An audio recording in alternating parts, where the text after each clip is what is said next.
Bonjour à tous et à toutes. Bienvenue à ce tour de table de la section FMD 3S.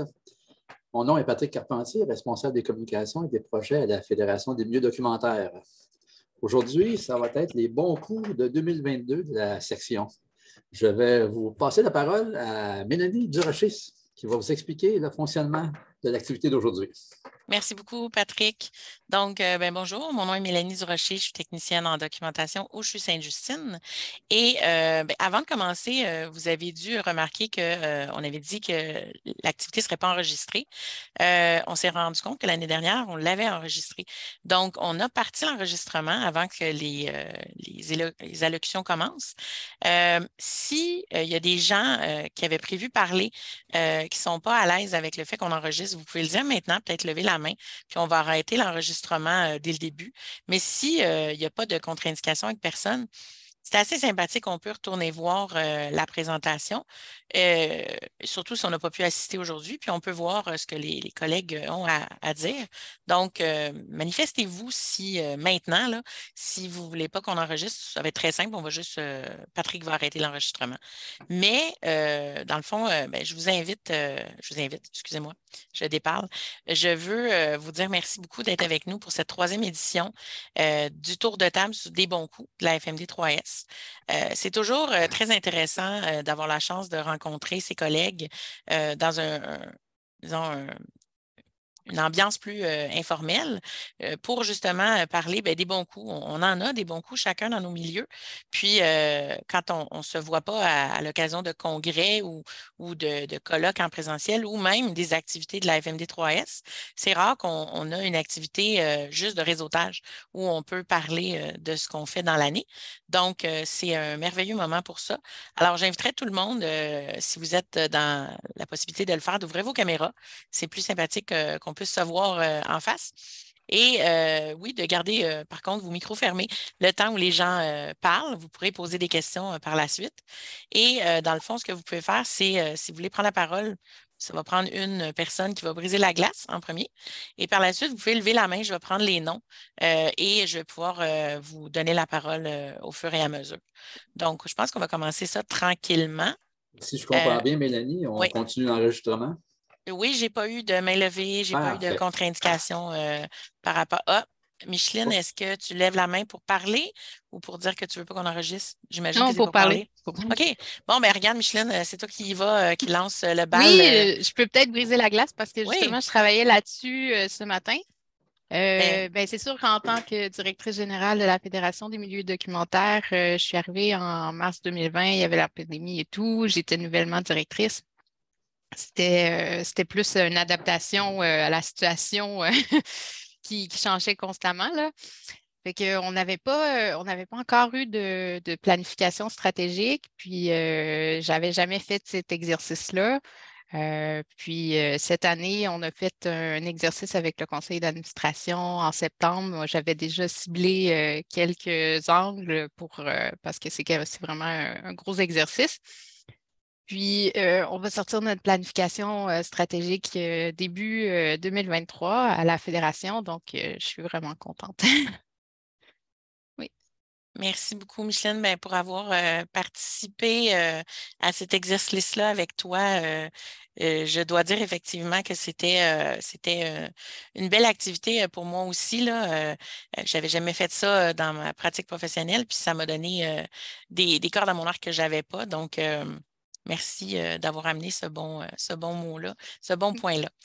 Bénédicte, tu avais levé la main. Je pense que tu veux prendre la parole. Je m'excuse, j'ai complètement oublié. Est-ce qu'il y en a qui ont des questions pour Micheline? Je suis désolée.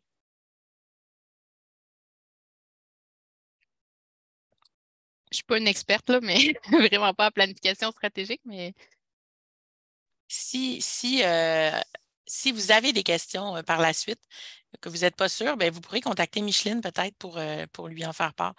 Donc, Bénédicte, je te donne la parole. Ben, en fait, je voulais féliciter Micheline pour c'était des mains d'applaudissements que j'avais montrées et non pas lever la main, mais peut-être j'ai quand même une petite question. Est-ce que ça va être communiqué aux membres?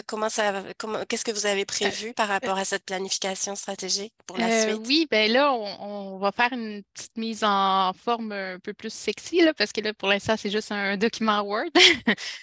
Puis, c'est ça, on va le sortir. Je n'ai pas encore de date, là, mais vraiment début 2023. Puis, on va commencer à l'appliquer aussi. On va sûrement l'annoncer dans l'infolette, puis on va l'afficher sur le site web de la Fédération. Parfait, merci beaucoup. Je peux peut-être continuer vite. J'ai un petit bon coup pour la bibliothèque du Centre de réadaptation Marie-Enfant. Vous savez peut-être que cette bibliothèque-là, elle est reliée, elle est fusionnée ou affiliée avec la bibliothèque du CHU Sainte-Justine. Mais on est quand même dans une autre localisation, on a une autre réalité de clientèle et d'employés aussi. Et depuis septembre, la personne qui s'occupe des entrées, des arrivées des nouveaux professionnels de la santé nous a approchés pour qu'on puisse aller présenter les services de la bibliothèque à tous les mois. Et je vous dirais que depuis le mois de septembre, j'ai fait je fais ma 4e présentation la semaine prochaine. Et à chaque suite de rencontres, le lendemain ou la journée suivante qu'on est ouvert, on a toujours des gens qui viennent à la bibliothèque. Et on a aussi des orthophonistes qui nous amènent des parents qui viennent présenter la bibliothèque aux parents, qui viennent chercher des livres avec les parents et les enfants pour leur thérapie. Les parents s'inscrivent, ils peuvent emprunter des livres. Donc, c'est une visibilité pour nos services qui est très appréciée. Et ça prend pas beaucoup de temps de mon temps, justement, ça me prend 10 minutes par mois où je vais parler de nos services. Et je pense que pour moi, c'est mon bon coup pour la bibliothèque du CRME cette année. Donc, j'inviterai quelqu'un d'autre à prendre la parole. Oui, Marie, tu peux y aller. Je vais y aller. Moi, je suis au CHUM, alors on a quand même la chance d'être une petite équipe, là. On va être quelques-uns à présenter nos bons coups. Fait que je vais commencer, je vais être la première. Je suis à un poste où la connexion n'est pas super. Ça se peut qu'à un moment donné, je parle dans le vide puis je me rende pas compte que vous m'entendez plus, là, mais en tout cas, on verra comment ça va aller. Depuis le début, ça a affiché 2, 3 fois quand même, là. Donc, j'ai préparé une petite présentation. Moi, je vais vous parler un petit peu de nos bons coups en lien avec les services aux patients. Attendez, je vais partager mon écran. Ah, je ne peux pas partager mon écran. L'autre ne.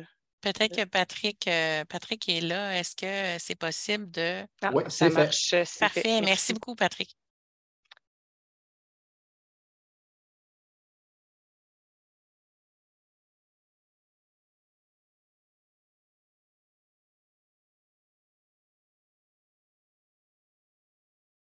Est-ce qu'on a perdu l'audio de Marie? Voyez-vous ma présentation? Oui. Je pense que vous êtes revenu. OK, je m'excuse, vous étiez figé. On verra comment ça va se passer. Avec la pandémie, nous aussi, notre bibliothèque était beaucoup moins accessible et là, elle l'est devenue dans les derniers mois. Donc, une des choses qu'on est content d'avoir fait, c'est d'avoir pu donner plus de place aux patients dans notre bibliothèque, vraiment dans nos services, autant sur place qu'à distance, mais évidemment, c'est beaucoup sur place pour les patients. Donc, notre offre de service, elle est quand même assez variée et puis surtout, elle est en développement. On essaie là, d'enrichir. On a encore perdu le son de Marie. Oui.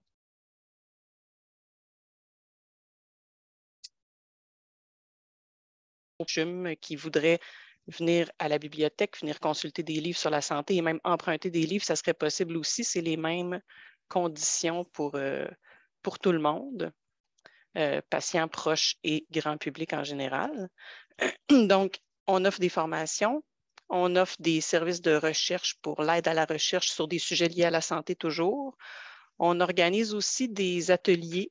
Ma collègue va en parler un petit peu plus. On a commencé à organiser des ateliers auxquels des fois des patients participent. Oh. Et on a perdu encore. je pense que je vais lui indiquer.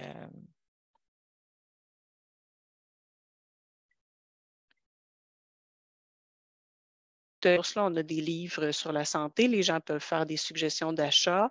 On fait une exposition on a nos livres sur la santé pour la communauté du CHUM, les soignants, mais on a aussi notre collection pour les patients.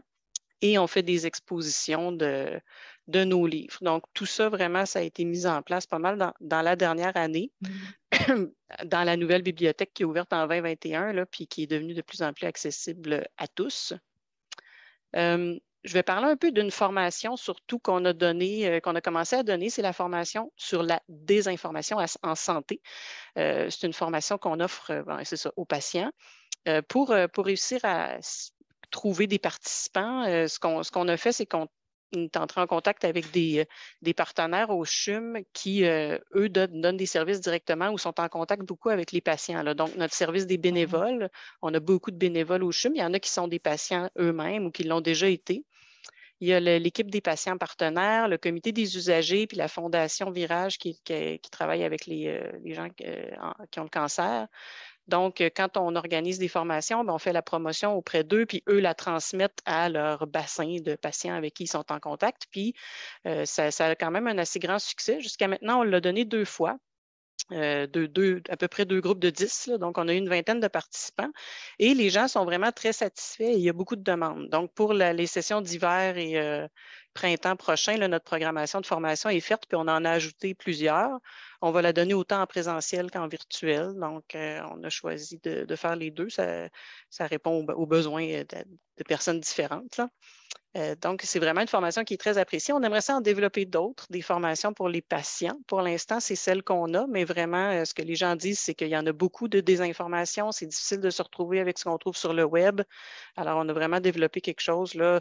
C'est vraiment l'information en santé sur le web, sur les réseaux sociaux et on parle un peu de Wikipédia aussi, puis de comment savoir si un article Wikipédia est fiable ou pas. Puis vraiment, les gens apprennent beaucoup de choses et sont très satisfaits. Quelques mots sur la promotion. On a nos services, on essaie de les faire connaître le plus possible. Puis ça aussi, ça a été un de nos défis. Puis dans la dernière année, on a essayé de vraiment là, aller dans plusieurs directions pour rejoindre les gens un peu partout. On a commencé à participer à quelques kiosques dans le CHUM. Donc, il y a eu un kiosque pour la semaine de sensibilisation au diabète. On était là. Il y en a un, là, on s'est fait voir beaucoup. Pendant le kiosque, on a un ordinateur avec nous. On peut faire des prêts. On a créé des comptes pour quelques patients. On a fait des prêts sur place. On a nos livres. On peut faire des prêts. Donc, on a fait des prêts à des patients aussi pendant qu'on était au kiosque. Là, il y en a un autre qui s'en vient en février sur la prévention du suicide. On va être là aussi. On essaie d'être sur les réseaux sociaux. On a notre compte Twitter. On essaye aussi d'être en contact avec les gens des communications au CHUM pour les réseaux sociaux de l'institution. On fait beaucoup de veille. On envoie beaucoup de bulletins. Donc là, on s'est créé un petit bulletin de veille pour faire connaître nos nouveautés pour les patients. C'est sûr que ce bulletin-là n'est peut-être pas envoyé beaucoup à des patients, mais il va être envoyé à des gens au CHUM qui s'intéressent à l'information pour les patients puis à ce qui existe là, comme document de référence pour les patients.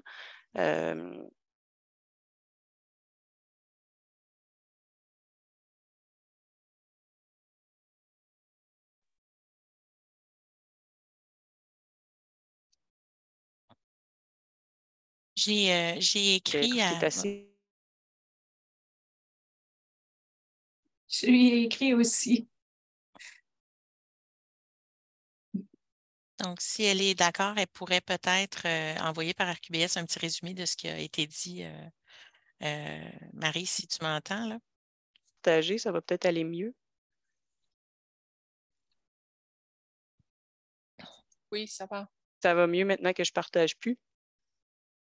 C'est moins intéressant, par exemple, mais je vais le faire sans partager, mais je ne sais pas jusqu'où vous m'avez entendu. Je sais qu'il y a Sarah, il y a ma collègue Sarah qui va parler aussi un petit peu de nos brochures et dépliants. Je ne sais pas si Sarah, ça va aller mieux, toi, si tu partages ton écran puis tu...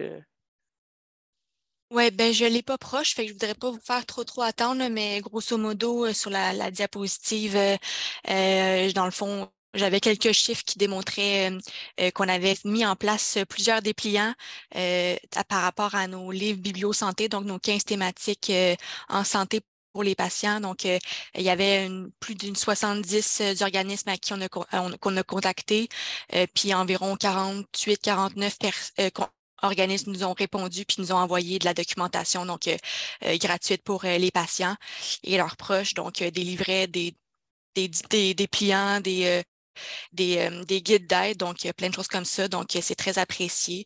Et puis, on continue à en recevoir encore. Donc, c'est quelque chose qu'on a mis en place puis qu'on est vraiment content. Voilà. Merci beaucoup. Marie, est-ce que tu voulais continuer la présentation? Ou... Je crois que Marie ne m'entend plus. Donc, est-ce qu'il y a des questions pour Marie ou Sarah par rapport à ce que vous venez de montrer? Moi, je sais que j'ai, petite abeille, j'ai pris plein de notes parce que je vois le potentiel de plusieurs choses que vous avez fait. Puis, je vais en parler à mon équipe dans pas trop longtemps.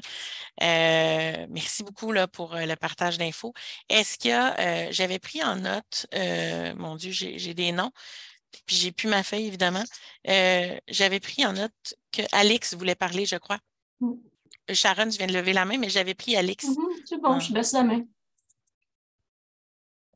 Alix, je ne sais pas si tu veux prendre la parole. OK, oui, excusez-moi, je n'arrivais pas à enlever le mute. Donc, bonjour à tous. Donc, moi, je suis bibliothécaire, une collègue de Mélanie à Sainte-Justine. Puis nous, un des bons coups cette année, c'est qu'on a commencé une belle collaboration avec la néonatologie, en fait. Ça a commencé parce que, au Children, il existe déjà un programme qui est géré plus par les infirmières de distribution régulière de livres en néonatologie parce que c'est un outil absolument formidable pour le développement des enfants, autant pour l'attachement pour les familles, le développement cognitif, le développement physique, en motricité fine et tout ça. Donc, l'introduire déjà au département de néonatologie, ça permet de construire des bonnes habitudes et que les gens le ramènent à la maison. Puis si on leur donne des livres, ils auront au moins une coupe de livres pour arriver à la maison. Donc, depuis juin, c'est ça, on a commencé à mettre en place, ça va être un programme. Toutes les familles qui rentrent en néonatologie, elles ont un livre qui est distribué. Elles ont une explication du développement, comment ça peut aider le développement de la lecture, le développement de l'enfant par la lecture, en fait, excusez-moi. Et puis, ensuite, les familles qui restent plus d'un mois ou un deuxième livre. Donc, pour l'instant, c'est chaque mois de plus que l'enfant reste là, il y a un autre livre qui est donné. Donc là, on commence à construire la bibliothèque parce que c'est ça, il faut quand même qu'on ait des livres un peu différents, mais on ne peut pas en avoir parce qu'il y a quand même, c'est vraiment une petite proportion des familles qui restent longtemps. Donc, on ne peut pas en avoir trop de choix. En tout cas, bref, on est en projet pilote là pour 1 an. Et puis, dans le cadre de ce développement-là, pour partir, en fait, le début du programme, en septembre, à l'échelle mondiale, dans plusieurs néonatologies partout, il y a une activité qui s'appelle le marathon de lecture, donc un bouton. Et donc, on a fait ça pour lancer notre programme. Donc, c'est sur 10 jours, en fait. Et puis, on distribue des livres à tous les jours, à toutes les familles qui rentrent dans ces 10 jours-là. Donc, on avait les livres qu'on distribuait normalement quand ils commencent à arriver, plus un autre livre. Donc, ça leur faisait 2 livres. Et puis, je ne me rappelle plus. Et puis, c'est ça, eux, ils devaient... chaque moment de lecture qu'ils faisaient avec leur enfant, ils remplissaient des petits coupons, ils nous mettaient ça dans une place. Puis, à la fin, on a fait un tirage de 2 paniers de livres, en fait. Puis, on a quand même eu une bonne réponse. Et c'est ça. Donc, la majorité des livres sont distribués par les bénévoles. Puis, moi, je suis vraiment allée aider dans la première journée, en fait, de lancement. Et puis, pour justement, on a formé les bénévoles pour qu'ils puissent bien parler à propos du développement de l'enfant par la lecture et tout ça, pour qu'on puisse faire ça. Et puis, depuis, notre collaboration se poursuit parce que là, en néonatologie, en décembre, ils ont comme un calendrier de l'Avent et ils ont plusieurs activités. Et une des activités qu'ils ont fait, c'est encore une distribution de livres où j'ai été aussi invitée à participer. Et puis, on a fait ça la semaine dernière. on a distribué 44 livres en une matinée il y avait 58 enfants qui étaient hospitalisés ce jour-là, puis on en a distribué 44 parce que des fois, les familles ne sont pas là et on voulait vraiment avoir les parents pour sensibiliser les parents. Donc c'est vraiment un bon coup. Ça, je trouve que c'est vraiment quelque chose de positif, puis c'est positif pour le développement des enfants en général. Puis voilà, donc on espère que c'est une belle collaboration qui va bien se poursuivre et pouvoir mettre comme je disais, le Children, lui, ça fait 10 ans qu'il a un programme un peu dans ce genre-là, qu'on puisse continuer de promouvoir la lecture dès le début. En fait. Merci beaucoup, Alix. Là, vous allez me trouver un petit peu totoche, là.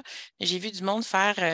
la seule main levée que j'ai vue, c'est Sharon tout à l'heure, Louise par la suite. J'ai aussi vu je pense, des applaudissements. Bénédicte, c'était... Oh, bon, je ne suis pas si totoche que ça. C'est bon. C'est ça. Donc, Sharon, c'était ça aussi. C'était j'ai levé la main, mais je vais attendre après Louise. OK. Louise, tu peux y aller, puis Sharon, tu es la suivante. En fait, moi, c'était une question pour Alix, parce que, bon, on parle de distribuer des livres, mais je me demandais, si j'ai bien compris, les parents repartent avec ces livres-là chez eux. Comment vous gérez ça au niveau du budget pour avoir l'argent pour donner ça? Est-ce que c'est votre budget régulier? Vous avez de l'aide de la Fondation ou quelque chose? Là, en fait, puisqu'il y a eu moins d'activités dans les années Covid, le département de néonatologie avait sur leur fonds d'activité un budget. Donc, on est parti avec ce budget-là pour cette année-là. Et puis, c'est ça, là, on monte notre projet pour aller le présenter à la Fondation, puis après, essayer d'avoir un budget récurrent de la Fondation. En fait, c'est ça le plan pour le budget, parce que oui, c'est sûr que nous, la bibliothèque, on n'a pas de budget pour faire ça. OK. Merci. Pas de problème. Merci. Donc, Sharon, si tu veux. Alix, c'est un beau projet. J'aime beaucoup ça. J'ai été très contente d'entendre parler de ça. Pour le bon coup, je suis contente. On a un bon coup à la bibliothèque de la STAS cette année. C'est des midi-causeries. Mes collègues avaient inventé à l'automne 2021 l'idée de faire des causeries où on inviterait les gens, on ferait une petite intro, puis on inviterait les gens à parler de différents sujets parce que des fois, on se fait demander une conférence sur un sujet, mais le sujet est trop neuf, on veut explorer ensemble, on veut voir c'est quoi les pratiques sur le terrain. Puis, quand la direction a décidé de mettre en place cette activité-là, ils m'ont demandé de le prendre en charge. Puis, moi, si on me demande de prendre en charge quelque chose, c'est parce qu'il va y avoir une composante bibliothèque. Je ne sais pas si c'était leur intention, mais c'est comme ça que je l'ai pris. Donc, maintenant, on fait des causeries, puis on fait 3-4 causeries par mois depuis le début de l'année, sauf pendant les vacances là, de l'été. En juillet, août, il n'y en a pas eu. Mais sinon, il y en a eu régulièrement avec même certaines personnes du réseau des bibliothèques, mais sinon, du réseau de la santé, on a eu, j'ai marqué, on a eu 757 participations, donc personnes inscrites. Non, ça, c'est les personnes qui ont participé. Et à chaque fois qu'on a fait une causerie, les quelques dernières minutes étaient réservées aux références pour emporter.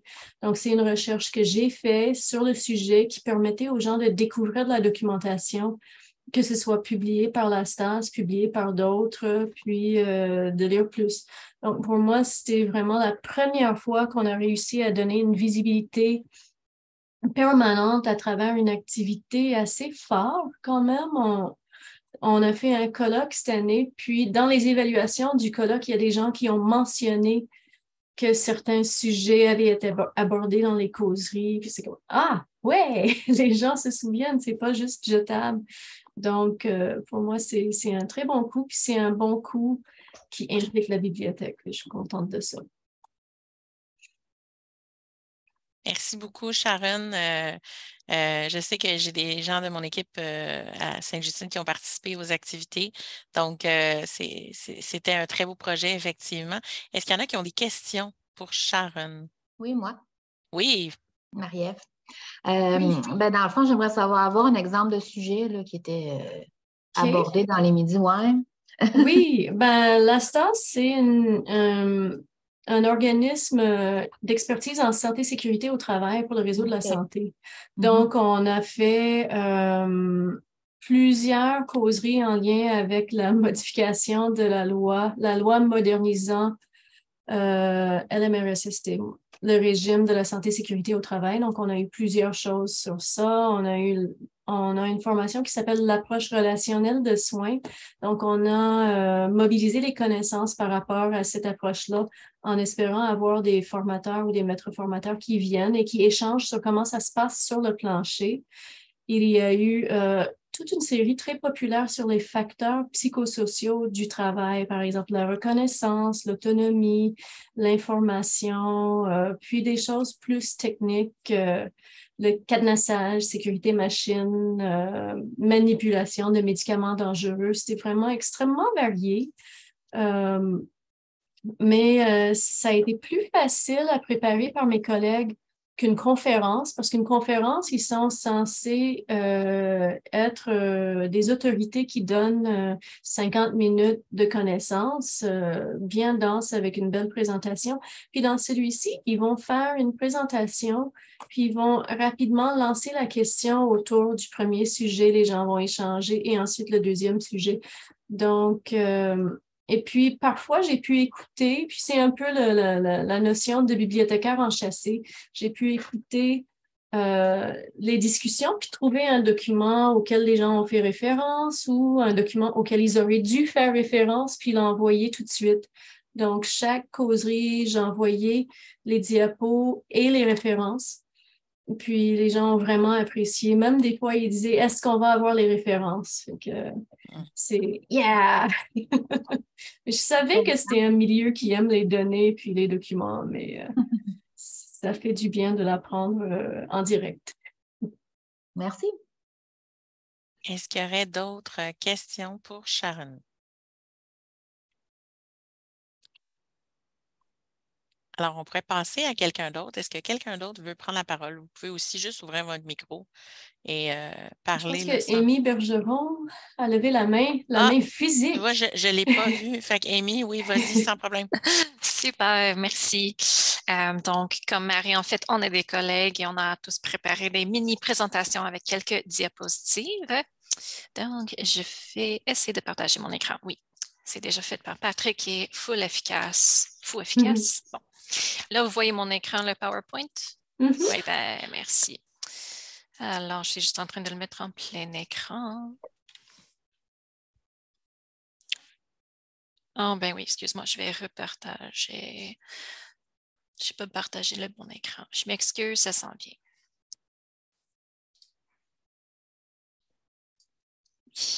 Bon, excellent. Là, vous le voyez comme il le faut. Alors, je vais parler de quelque chose que Marie a mentionné rapidement. C'est l'offre de service de co-création et animation à la bibliothèque. Puis je m'attendais à qu'il y aura des participantes ici qui ne connaissent pas qu'est-ce que c'est la co-création. Donc, je commence avec cela. En fait, on concentre sur une des méthodes de co-création qui s'appelle le design thinking. Donc, juste un diapo très large là, qui explique les 5 étapes qui sont toujours suivies si on fait une expérience standardisée en co-création selon design thinking. Donc, il y a des étapes de compréhension, exploration, matérialisation. Il y a des activités pour chaque étape. Par exemple, dans l'empathie, on travaille beaucoup avec des personas. Donc, il y a des façons standardisées. On a nos outils, nos gabarits pour guider les participants via ce genre d'activité ou des trajectoires, etc. Bon, voilà, juste pour vous mettre en contexte. Et on a mis ça en place cette année. Je crois que c'était vraiment quelque chose qui était demandé par la direction avec notre chef de service. Je n'ai pas beaucoup de détails sur comment on était élus comme les mobilisateurs tristes de cette offre de service, mais on est très contente. Donc, cet été, on était formés des bibliothécaires spécifiquement avec Cathy Malas, qui travaille ici au CHUM comme adjointe au président directeur. Elle est aussi le responsable ou la responsable de l'innovation et de l'intelligence artificielle. Donc, on avait plusieurs sessions avec elle. Tout le monde a eu une formation de base et par la suite, on avait des ateliers spécifiques sur chacun des étapes, vraiment avec l'idée de nous former pour donner ces ateliers. Puis on est deux, donc en termes de planification, c'est moi et Marie qui organisent la programmation d'animation à la bibliothèque, qui comprend plus que le co-création, mais je vais vraiment me concentrer sur le co-création. On a établi un flux de travail sur Monday, qui est un outil tout comme Asana ou bien d'autres pour organiser la gestion de projet. Puis, c'est tout nouveau. Donc, on fait vraiment une amélioration itérative de nos procédures et les gabarits. Souvent, on va recycler des choses. Puis, on avait aussi le soutien, c'est pas marqué sur la diapo, mais de Michael Lemelin-Brisebois, qui est aussi une chef de service en innovation et gestion de projet, si je ne me trompe pas. Donc, il était vraiment une ressource clé, au moins pour les premières activités qu'on a organisées. Donc, à date, dans l'équipe, cette année-là, on avait eu 6 ateliers, 2 avec des patients et 4 avec des employés. En fait, c'était comme une série de 3 ateliers pour certaines pour les employés, puis il y avait d'autres ateliers uniques. Donc, en tout, ça faisait 30 participants, donc 8 patients, 3 cliniciennes ou cliniciennes et 19 autres employés. 33 sondages d'appréciation ont été remplis. On envoie toujours des sondages d'appréciation après. Et pour les questions quantitatives, donc où on pose sur une échelle Likert de pas très satisfaite à très, très satisfaite, les réponses positives, on avait eu un taux de 94 %.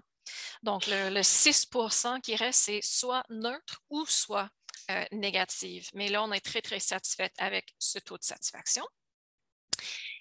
Et encore, c'est en développement, cette offre de service. Donc, on fait toujours des analyses encore de façon itérative.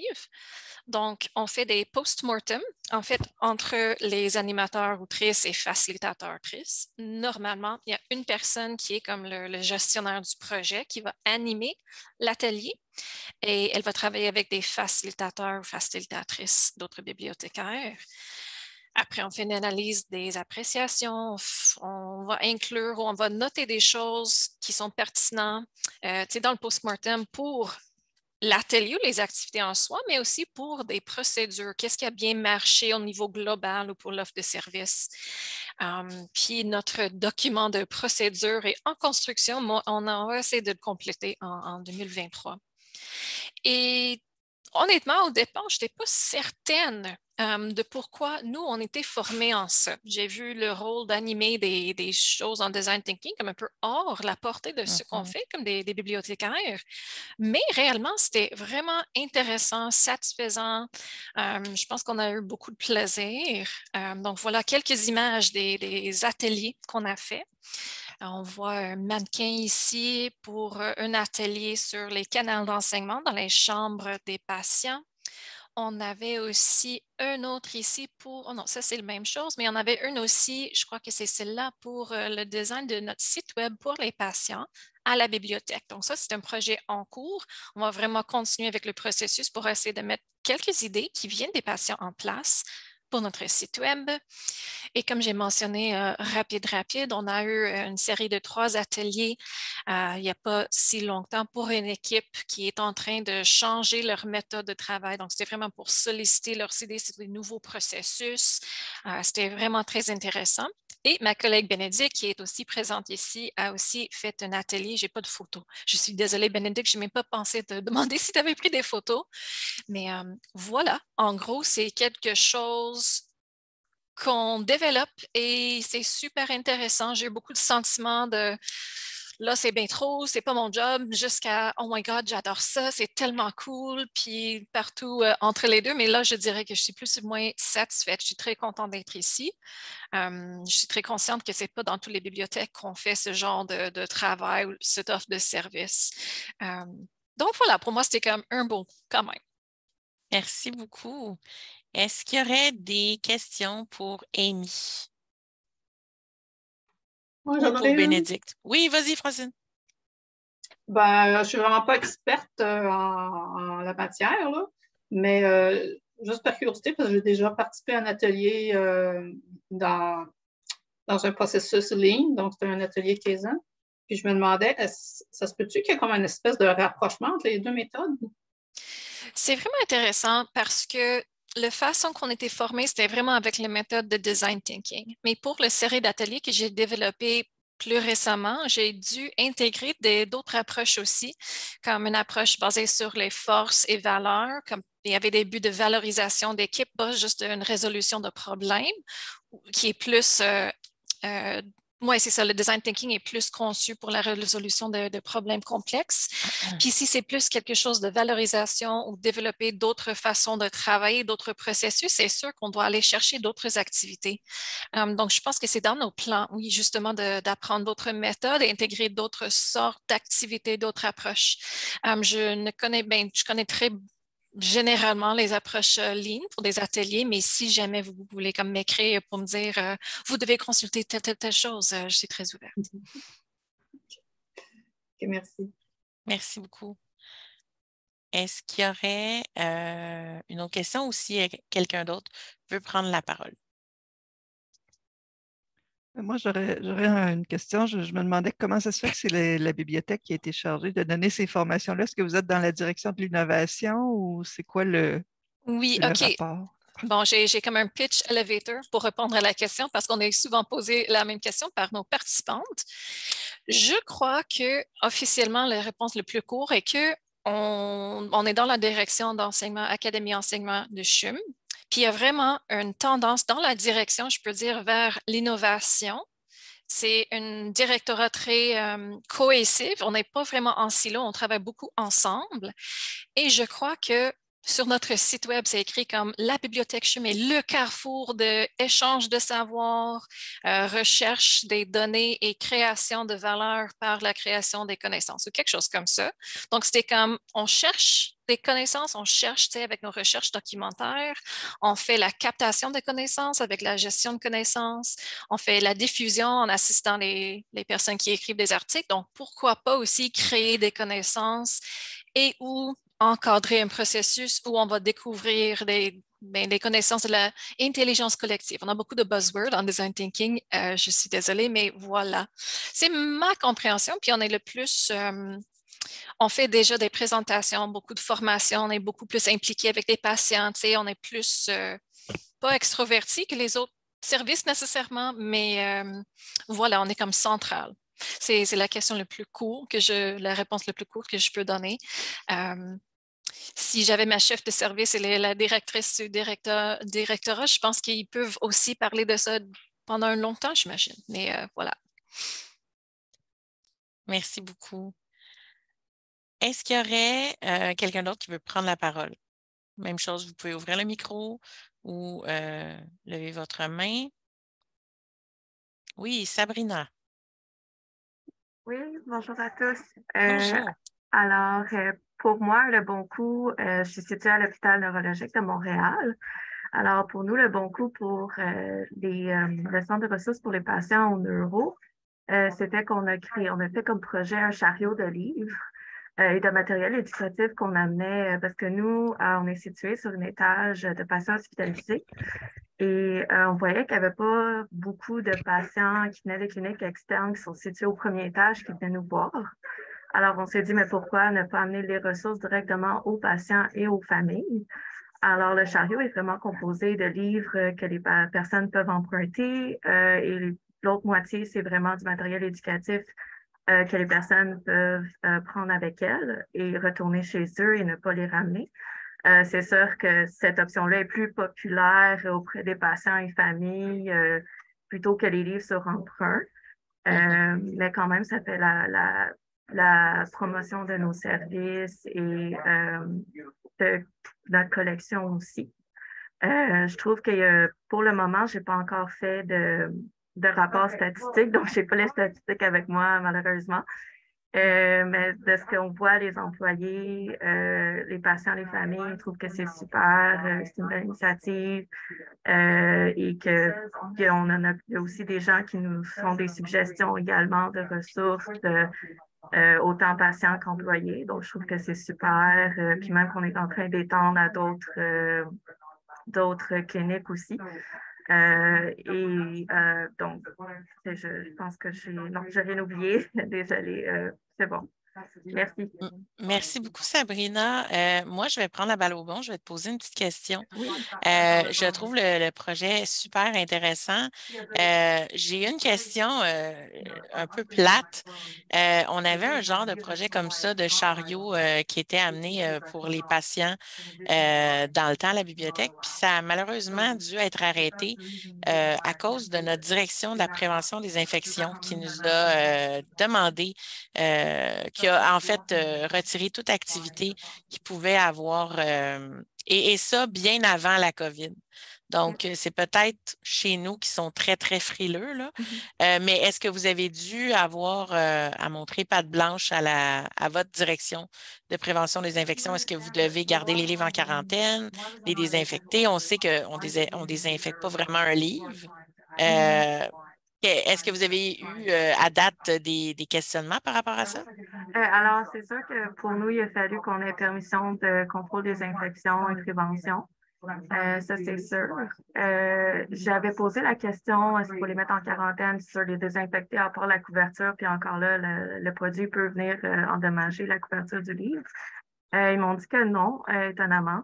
Qu'il n'y avait pas besoin de faire de quarantaine ou quoi que ce soit, que c'était vraiment que les personnes, avant de toucher au matériel, de laver les mains, les désinfecter. Donc, on a une grosse bouteille de Purell sur notre chariot. Mais mis à part ces règlements-là, on n'a pas eu de contre-indication pour ce qui est des livres empruntés ou même des pamphlets ou des brochures de dire « Ah non, vous ne pouvez pas ». Donc, je ne sais pas si ça répond à la question. Oui, ça répond à ma question. Puis j'allais dire, je vais demander à ma direction de la prévention qui appelle la vôtre. Parce que honnêtement, c'était tellement un beau projet que les enfants aimaient, puis que les femmes, nous, notre clientèle adulte, c'est des femmes enceintes qui restent à l'hôpital, souvent dans le projet des grossesses à risque. Mais oui, je le retiens quand même parce que, je veux dire, merci beaucoup d'avoir répondu à ma question. Non, il n'y a pas de problème. C'est des beaux projets. Puis c'est sûr que des fois, c'est plate de les arrêter parce qu'on ne peut pas à cause du contrôle des infections, mais on comprend pourquoi. C'est ça, exactement. Oui. Est-ce qu'il y aurait d'autres questions pour Sabrina par rapport à ce beau projet-là? Moi, j'aurais une question. En fait, c'est parce qu'on est peut-être aussi dans un environnement avec des types de maladies qui sont différents. En neurologie, j'imagine qu'il y a peut-être moins de maladies infectieuses que nous. En pédiatrie, on en a beaucoup plus. Donc, il y a peut-être aussi quelque chose là-dessus qui joue. En fait, c'était juste une petite remarque que je voulais ajouter. C'est un bon commentaire, Alex. Je n'avais pas pensé à ça. Je voyais juste la beauté du projet, puis j'étais comme, pourquoi nous autres, on ne peut plus le faire? Donc, merci beaucoup. C'était un bon point. Est-ce qu'il y a quelqu'un d'autre qui veut prendre la parole? J'essaie de voir. Là, je ne vois pas de main levée, moi.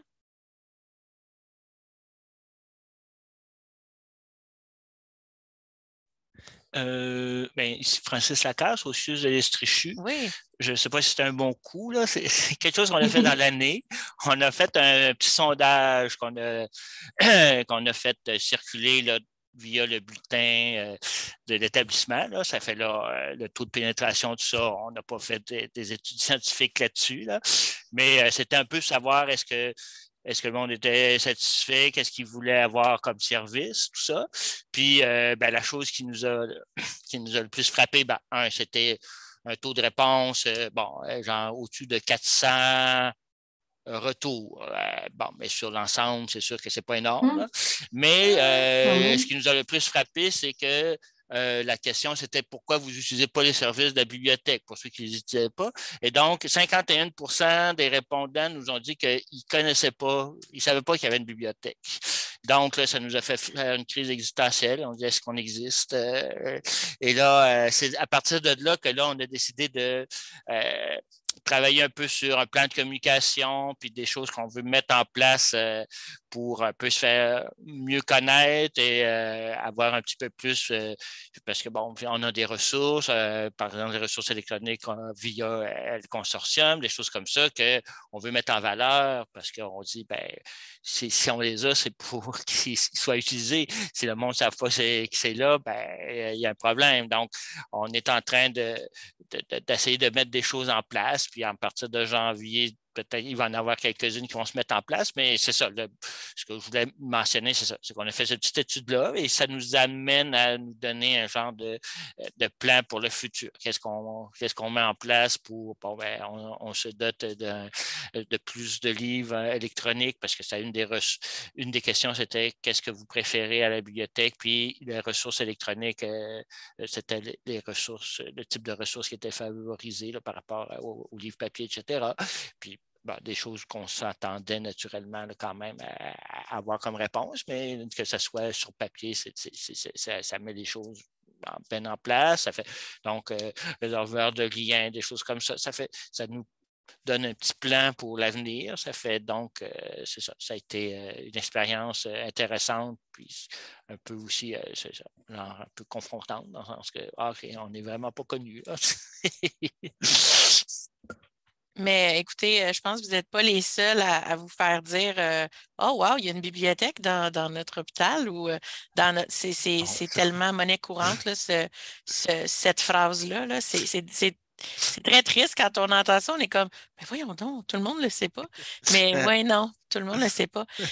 Si je peux juste me permettre quelque chose, vous avez dit juste 400 pour avoir fait ce genre d'exercice-là par le passé. 400, c'est bon, là. 400 personnes qui répondent, c'est vraiment très bon.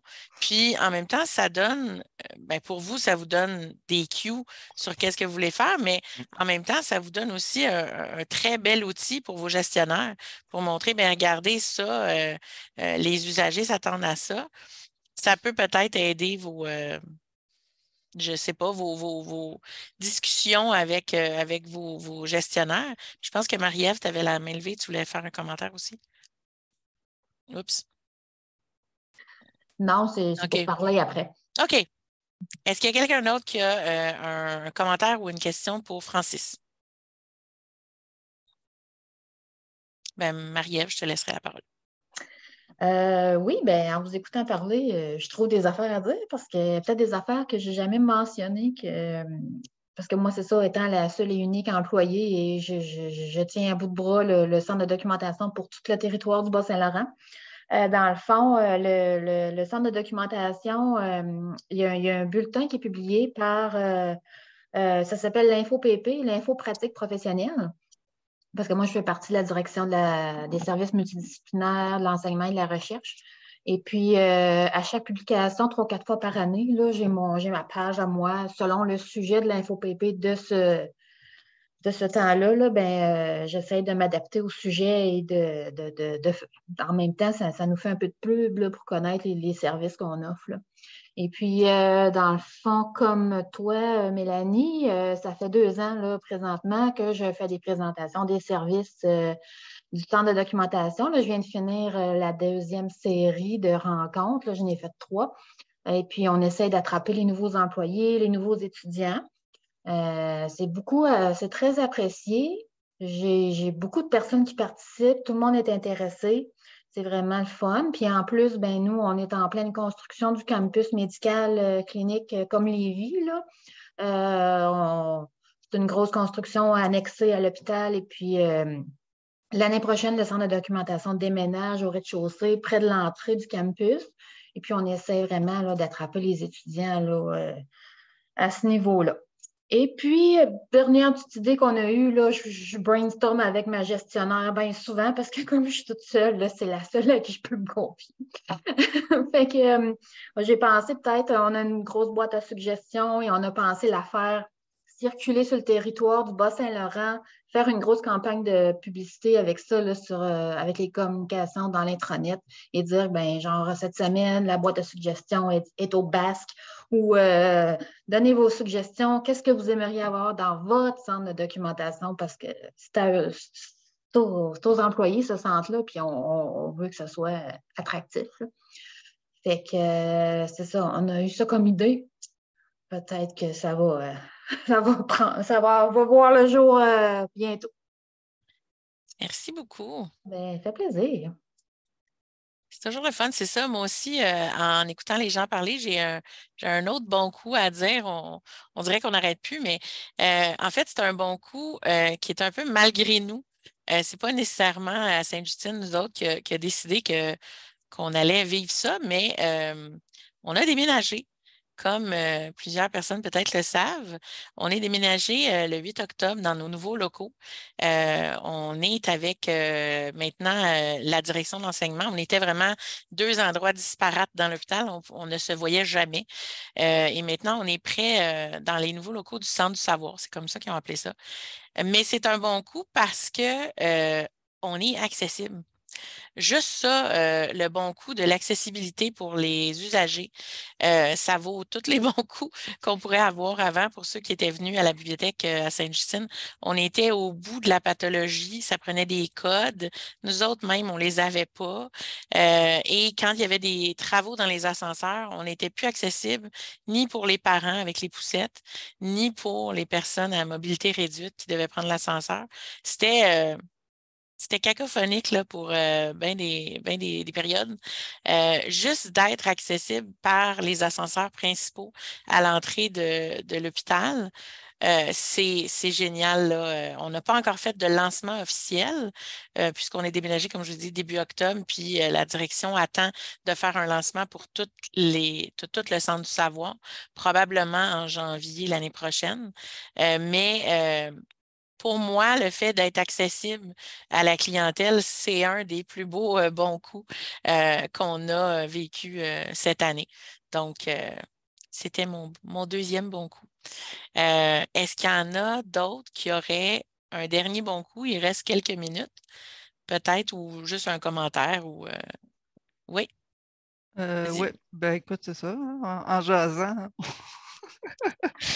Nous, en fait, on a changé de direction aussi cette année. Avant, on était avec la direction de l'enseignement. On est rendu dans la direction de la recherche et de l'innovation. Et puis, à la demande des gens de la recherche, on a établi un programme de formation sur les ressources documentaires, la recherche sur les bases de données, l'utilisation du Zotero, etc.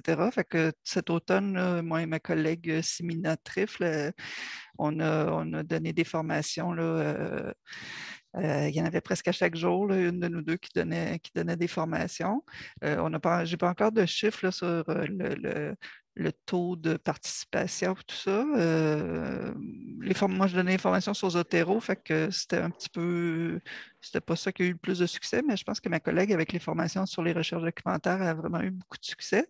Puis elle, puis le bibliothécaire donne aussi une formation aux étudiants en médecine qui préparent les travaux d'érudition. Alors, il leur donne une formation sur la méthodologie à suivre, tout ça. Puis ça, je pense que ça fait 2 ou 3 fois qu'il la donne, là, puis ça a beaucoup de succès. Et les gens sont très contents de ça.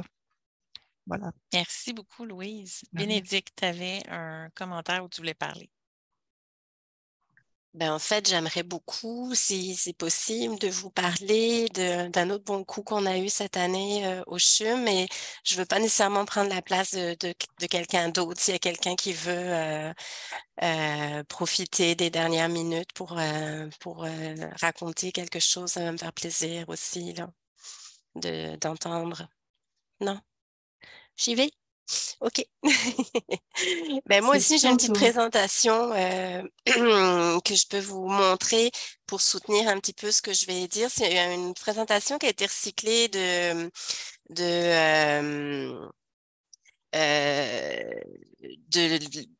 présentation. Donc, j'ai recyclé des diapos d'une présentation que j'ai faite à la direction de l'enseignement sur notre bon coup cette année, c'était de mesurer les impacts du service de recherche. Alors, je vous explique rapidement.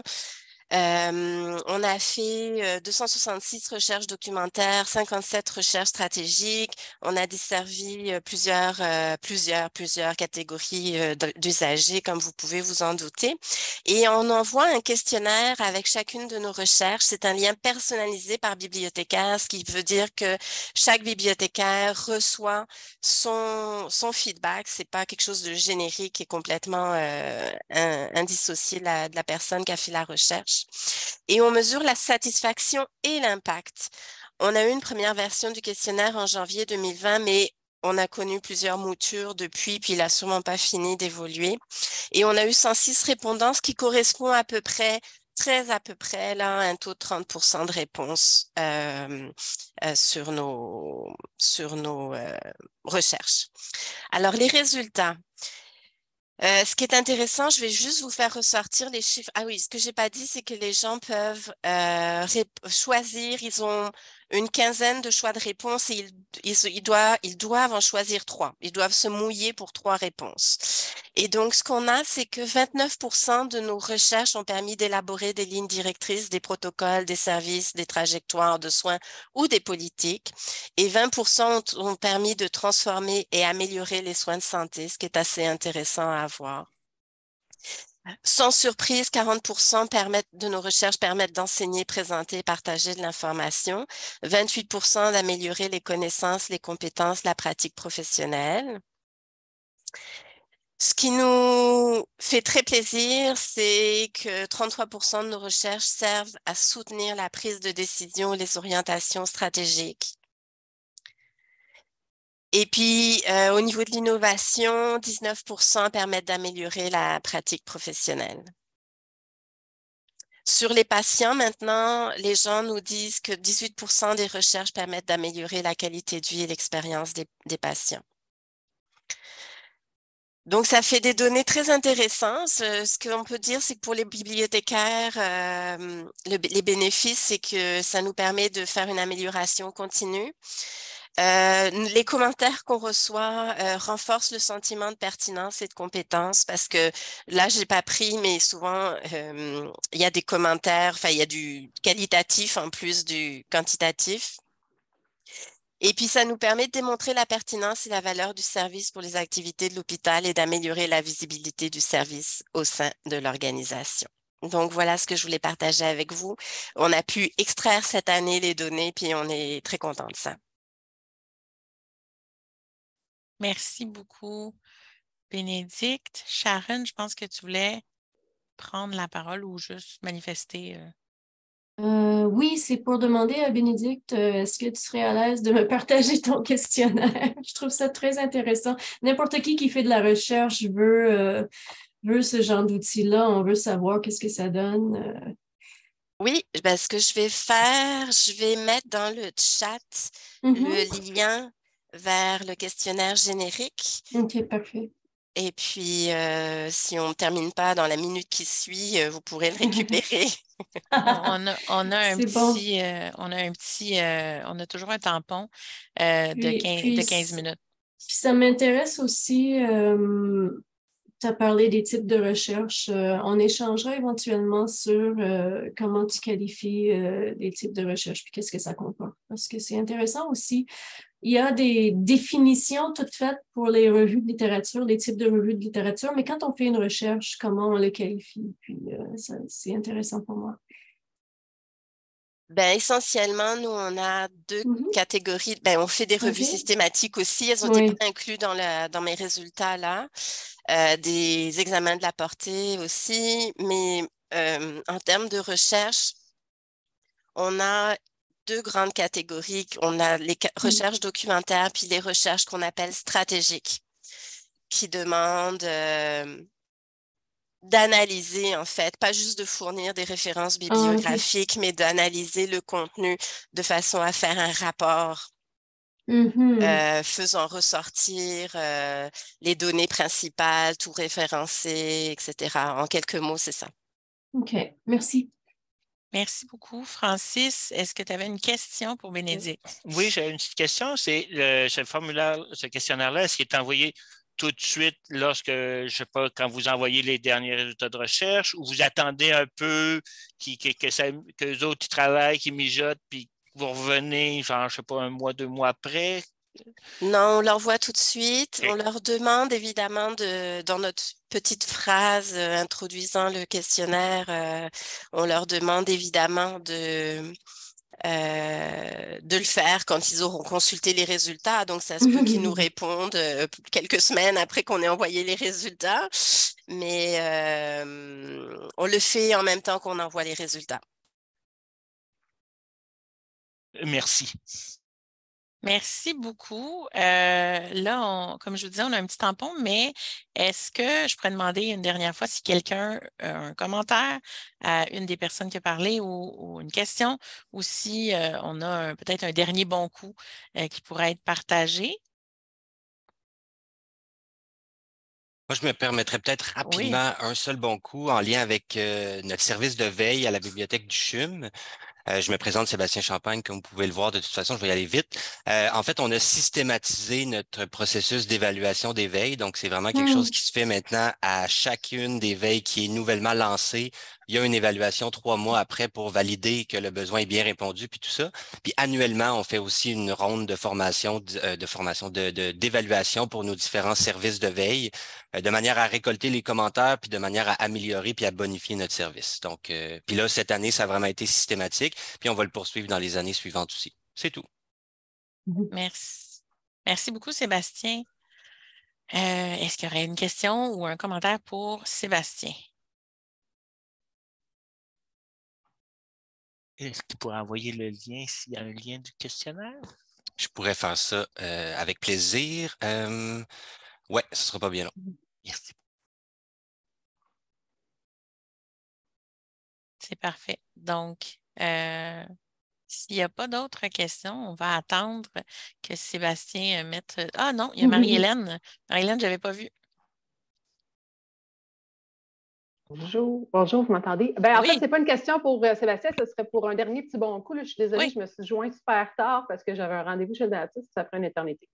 Alors, je voulais juste vous dire que le consortium a essayé, je ne sais pas, vous me le direz, si on doit faire un bon coup cette année, on a essayé d'offrir des formations en webinaire gratuits et en français du côté de Ovid et EBSCO. On y a été au printemps avec des formations vraiment d'introduction pour toutes les nouvelles bibliothécaires, les nouveaux techniciens en documentation, etc., qui rentraient, qui étaient nouveaux, puis pour vraiment se familiariser avec ces bases de données-là. Puis ensuite, on a récolté vos commentaires pour essayer d'aller un peu plus loin, faire des trucs un peu plus poussés pour ce qui est des formations qu'on vient de donner en novembre. Alors, c'est du work in progress. On continue de prendre vos commentaires. Si vous avez d'autres questions, d'autres idées, écrivez-moi, puis on va essayer de vous préparer d'autres formations dans le futur.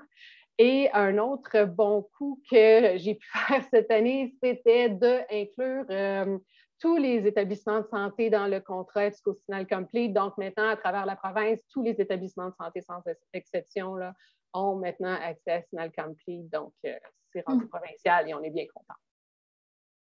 Merci beaucoup. C'est très gentil, Marie-Hélène. Nicole, est-ce qu'il y a une question pour Marie-Hélène ou un commentaire?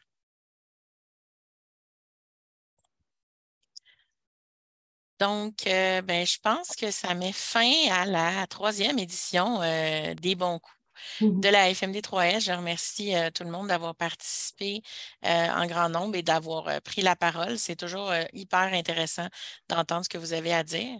Et pour ma part, je vous souhaite de très joyeuses fêtes à tout le monde.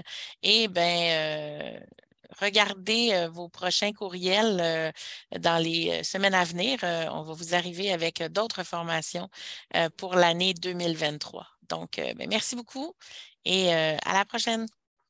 Merci. Merci.